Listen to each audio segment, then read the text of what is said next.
1982 से 1998 के बीच Gary रिडवे green river killer के नाम से वाशिंगटन स्टेट में तहलका मचा दिया था। उसने कम से कम 49 औरतों का कत्ल किया है, लेकिन असलियत में ये गिनती 71 का पार पहुंचता है।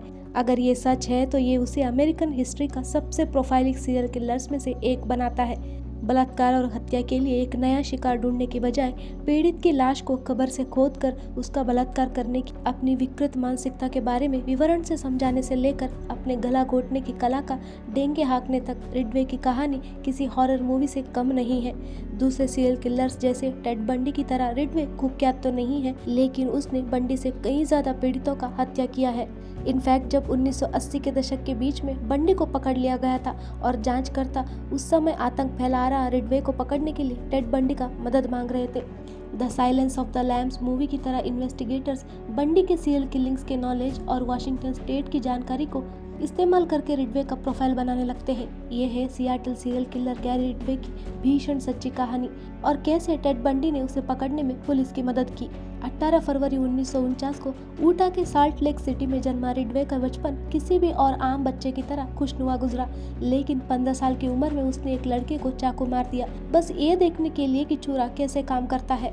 रिडवे ने बाद में साइकोलॉजिस्ट को बताया कि उसे चूरा घोंपना इसीलिए पसंद था क्योंकि वो अपने ही माँ की तरफ सेक्सुअली अट्रैक्टेड होने की वजह से अपने आप से संघर्ष कर रहा था और इस वजह से वो अपनी माँ को मारना भी चाहता था। उसने अपनी हत्या की होड़ में अपनी माँ को तो बख्शा था, लेकिन साइकोलॉजिस्ट के अनुसार इस हत्या के होड़ में वो अनकॉन्शियसली अपनी माँ को ही बार बार मार रहा था। बहुत लंबे समय तक रिडवे ने सामान्य जिंदगी का वेश डालता रहा। हाई स्कूल ग्रेजुएशन के बाद यूएस नेवी में 2 साल काम करने के बाद रिडवे सियाटल एरिया में बसने का मन बना लेता है। जल्दी उसे ट्रक को पेंट करने का नौकरी मिलता है, जिसे वो अगले 30 साल तक करता रहा। सियाटल बसने के कुछ ही समय में रिडवे को एक वेश्या का गला घोटने और लुभाने के जुल्म में अरेस्ट कर लिया गया था। जैसे जैसे साल गुजरता गया उसका अपराध भी बढ़ता गया।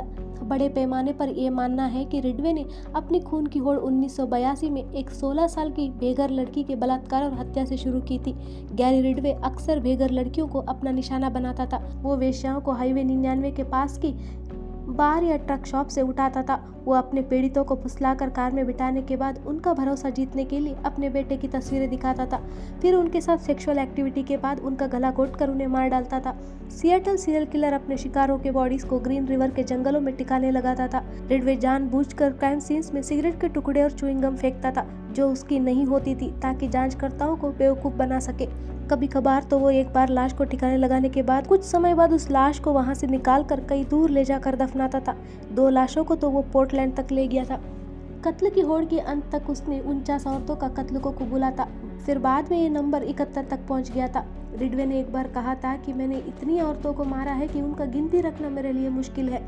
जब ग्रीन रिवर के जंगलों में पहले लाश मिलने शुरू हुई तो किंग काउंटी शेरिफ ऑफिस ने ग्रीन रिवर टास्क फोर्स बनाया ताकि इस खूनी को पकड़ सके और उन्हें एक असंभावित सोर्स से मदद मिली।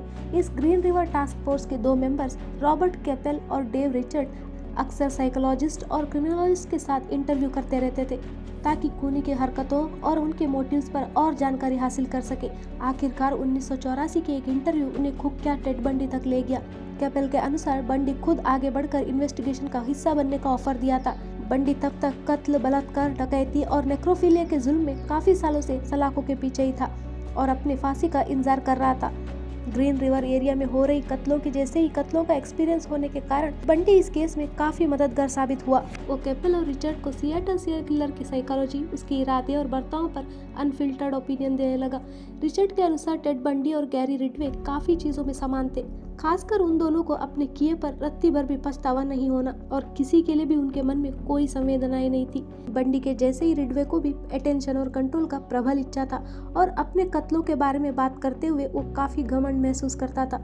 जब डिटेक्टिव्स ने एक अनसॉल्व्ड केस को इस उम्मीद में उसके सामने रखा कि वो कबूल लेगा तो रिडवे ने कहा, क्यों इसे मुझे दिखा रहे हो जबकि ये मेरा काम नहीं है। मैं अपने किए पर घमंड करता हूँ, किसी और का श्रेय मैं नहीं लूंगा।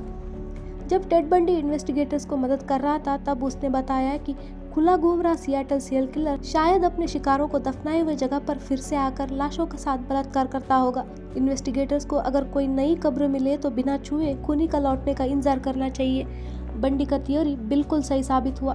पुलिस को सैंपल कलेक्ट करने और एविडेंस के आधार पर अरेस्ट वारंट निकालने में मदद मिली और आखिरकार 2001 में रिडवे को गिरफ्तार कर लिया गया। 2001 में रिडवे को 4 महिलाओं के कत्ल के संदेह में गिरफ्तार कर लिया गया। बाद में उसके डीएनए से ये साबित भी हुए। फॉरेंसिक टेस्ट से ये पता चला कि रिडवे के काम में इस्तेमाल स्प्रे पेंट और भी क्राइम सीन में पाए गए और उन कत्लों को भी रिडवे से जोड़ लिया गया। रिडवे 2001 तक 30 साल ट्रक पेंट करते हुए 3 बार शादी कर चुका था और तीसरी बीवी जुडिथ मॉसन को इसके कत्लों के बारे में भनक तक नहीं थी। ट्रायल के दौरान गैरी रिडवे पर 48 कत्लों का मुकदमा चल रहा था। डेथ पेनल्टी के बजाय आजीवन कारावास का सजा के बदले सियाटल सीरियल किलर अपने शिकारों के अवशेषों का जगह बताने पर राजी हो गया। उसे 48 आजीवन कारावास दिया गया। फिर सबूतों के साथ छेड़छाड़ के लिए हर आजीवन कारावास के साथ 10 साल और जोड़ दिए गए। फिर 2011 में 49वीं लाश मिला जिसे रिडवे से ही जोड़ दिया गया। उसे एक और आजीवन कारावास का सजा मिला। कुल मिलाकर रिडवे को 49 आजीवन कारावास और 490 साल का सजा हुआ। ट्रायल खत्म होने के बाद गैरी रिडवे ने और कत्लों को कबूला और उसने दावा किया कि जवान औरतों को मारना ही उसका असली पेशा था। 1970 से 2005 के बीच 93 औरतों को मारने वाला अमेरिका का सबसे प्रोफाइलिक सीरियल किलर के बाद रिडवे ही है जो मॉडर्न अमेरिकन हिस्ट्री का सबसे क्रूर सीरियल किलर। फिर मिलते हैं एक नए केस के साथ। अलविदा।